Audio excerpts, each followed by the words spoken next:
So when it comes down to producing a track like You Don't Know Me, what was going through your mind during that creative process? Then when Tip got on that thing and blacked the hell out, what was it that you had to do to make it just right? Okay, well, first of all, I'm going to tell you, man, that You Don't Know Me is a track that I really put some time into. Okay. Because it's basically like the first level of not letting it go out, just me. It's got to, first of all, we got to get into one thing. There was a time to where instrumentals were jamming. Damn right.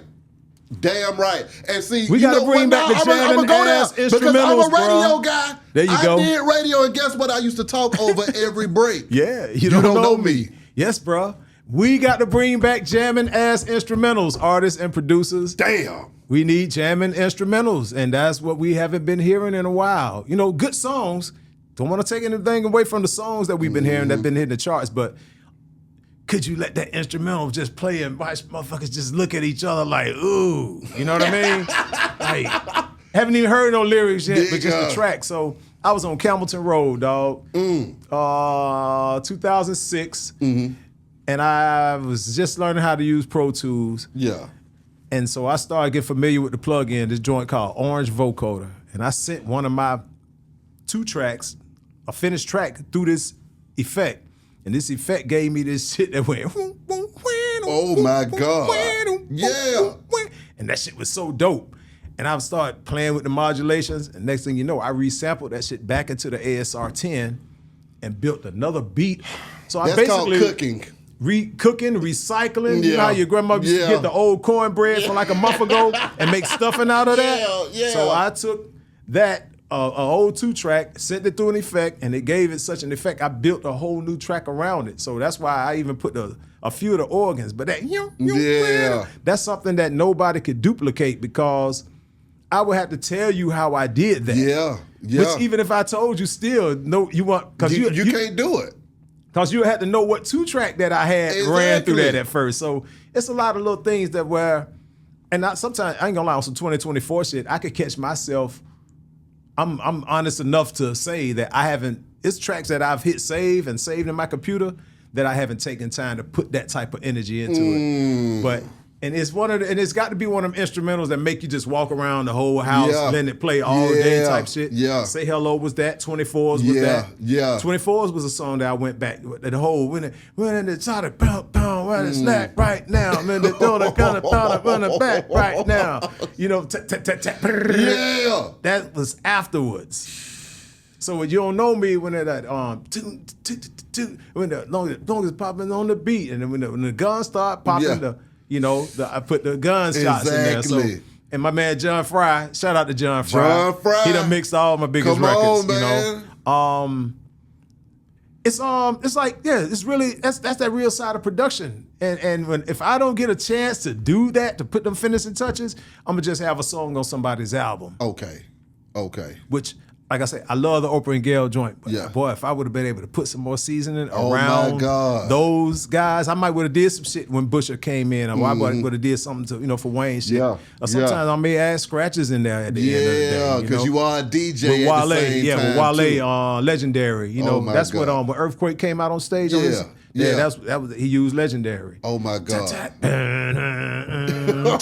Another jamming ass instrumental. I mean, answer me this though, Toomp, because Kanye, he's come back out with Ty Dolla $ign and dropped another album. And he's also went on to say that, he is the reason for most of the hip hop that you have out here now. I mean, how did you feel about that when Ye said that everybody's basically his child? Let me see.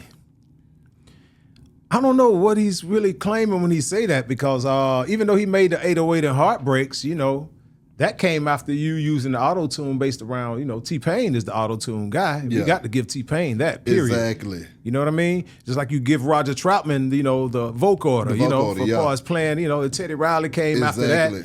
But Teddy always even gave Roger Troutman. You got to give it to Roger. Yeah, you got to give it to Roger. So when it comes to and people was trying to say that the vocoder and the Autotune were the same thing. Yeah, no, they're two totally different plugins. Yeah. So Let me see what else. I would say, I could give Kanye props on the fashion.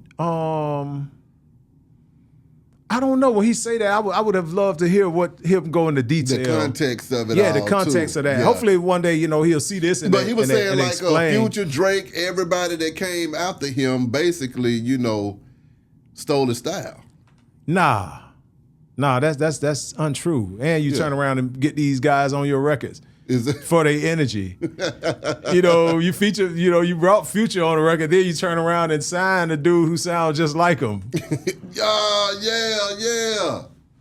I know exactly you what remember you're that? talking about. Yeah, I know exactly what you're talking about. So it was like, I can't give him that. But I could definitely say he brought something special to the game for sure. Kanye West claimed that he invented every style of music over the last 20 years. No, sir, Mr. West. That's where he was at with it. And Boosie, he went off on him and said, you ain't had nothing to do with Wipe Me Down. Yeah, that's true. And it's a lot of, and I feel Boosie on that. And it's a lot of different styles of hip hop that has surged and came out after Kanye. And not to mention, I would say, I can't give him that, man. Well, I'm gonna ask you this too. This is kind of in the same. Yeah, vein. he might have reached a little far in the bucket on that one. Yeah. But I'm gonna ask you this though, Toomp. Can you blame him for saying that? Because in this day and age in hip hop, if you don't toot your own horn, in the words of Kia Shine, there's no music. I mean, you could toot your horn. Just make sure it's a nice sounding horn, and that you're doing it for a great cause, and it's in the right direction. But it's a certain way you blow your horn. Sometimes like beep beep. Yeah. And if somebody ain't moving, it's like yeah. But somebody being an asshole, you. So it's different ways to toot your own horn. Facts. But.